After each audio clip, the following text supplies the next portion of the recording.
semuanya. Sekarang saya lagi ada di Rumah Cipitung, salah satu kawasan tempat bersejarah di daerah Marunda, Jakarta Utara. Nanti di sini saya bakal memperlihatkan peninggalan-peninggalan Rumah Cipitung dan sejarah yang masih kental Betawinya yang ada di sini. Ikutin terus ya, let's go!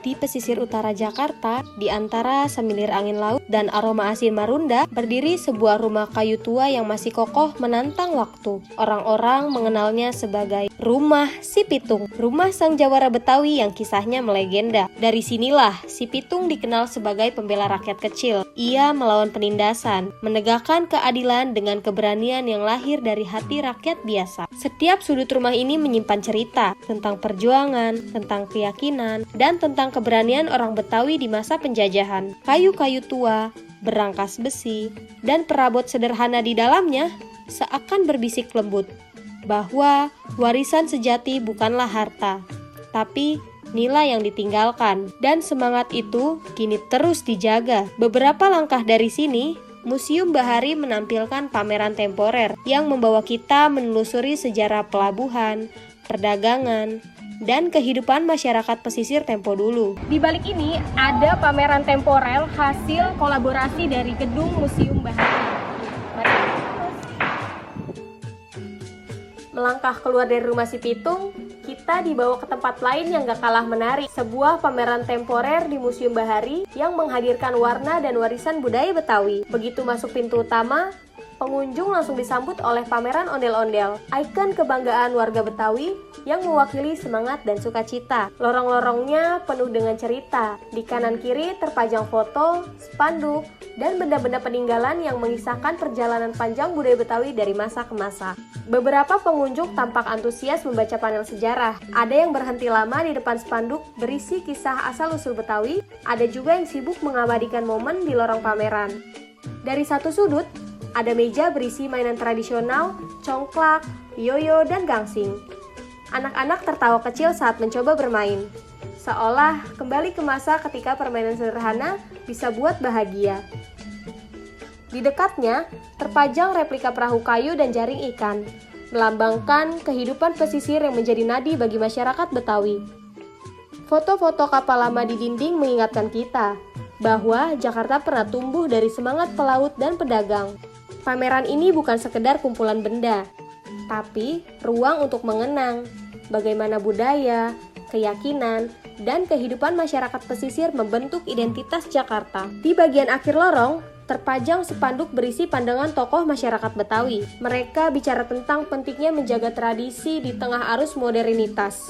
Keluar dari area pameran, perjalanan membawa kita ke sebuah tempat yang tenang. Gapura masjid yang megah menyambut setiap langkah.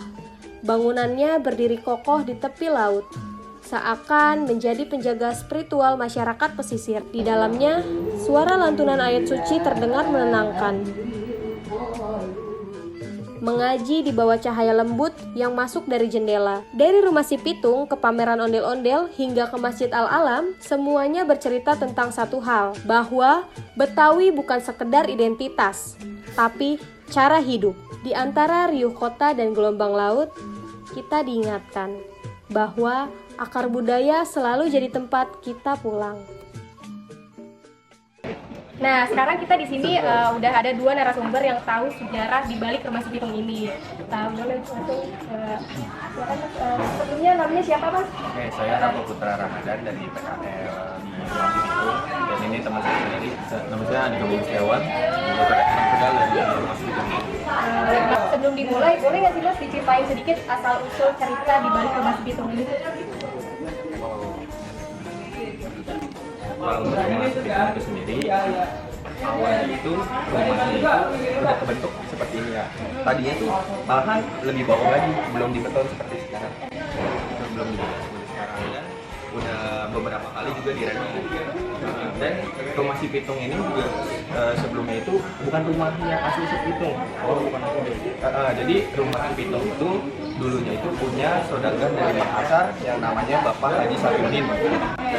Dia orang Bugis yang ngerantau ke Jakarta, makanya rumahnya di kampung ya, di tepi pantai gitu.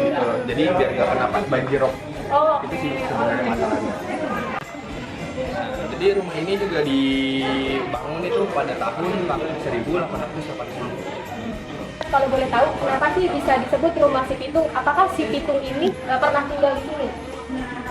Oke, kalau itu sih cuman cerita-cerita dari warga-warga setempat aja sih Kak. Kalau misalnya ini tuh tempat singgah kaburnya Pitung dari kejaran Belanda. Jadi dulu tuh Pitung tuh datangnya tuh malahan dari Solo, dari sebelah Solo. Dulu sini tuh belum ada.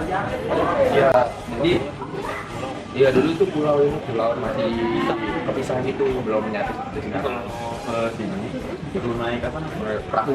Oh, oke. Dan Pitung tuh makanya kalau misalnya tadi ke rumahnya itu ada di ujung sebelah sono tuh ada kayak teras dan di atas itu tempat buat si Pitung mengintai.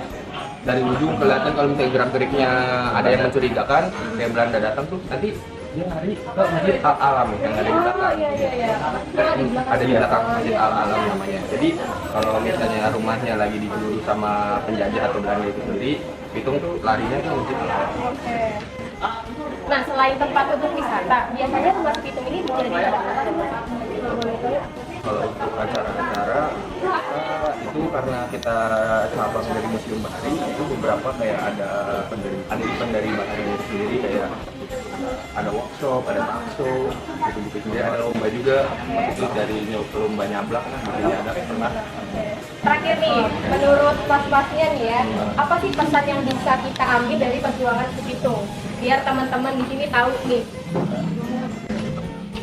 Itu sebenarnya yang bisa kita ambil ya.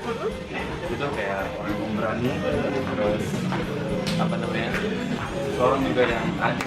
Adil, dalam hal apa mas? Ada. Soalnya dulu apa namanya? Kan pergi sini kan dijajah sama Belanda. Jadi dia berencana dengan teman-temannya buat ngerampok harta dan hiburan. Jadi itu bukan alasan kayak ngerampok, lebih ke buat dibagi ke warga karena merasa kalau misalnya itu tuh hak dari warga Indonesia sendiri. Oh iya. Udah itu aja yang diambil ya. Oke, sebenarnya terima kasih banyak ya Mas untuk waktunya, penjelasannya sangat menarik tentang rumah si Pitung ini. Terima kasih sama Mas ini yang udah kasih kesempatan kita untuk ngobrol bareng dan ceritain sejarah yang ada di rumah si Pitung ini. Mari Mas, terima kasih banyak. Terima kasih untuk teman-teman semua yang udah nonton sampai di akhir video ini. Dari cerita tadi kita jadi tahu lebih dalam tentang sejarah dan perjuangan si Pitung dan pentingnya menjaga warisan Betawi. Buat teman-teman yang belum pernah kesini, jangan lupa mampir ke rumah si Pitung yang berada di Marunda, Jakarta Utara. Di sini tuh tempatnya penuh dengan sejarah, asik, pokoknya pas untuk belajar sejarah Betawinya. Dan jangan lupa di like, subscribe, and share ya. Dah.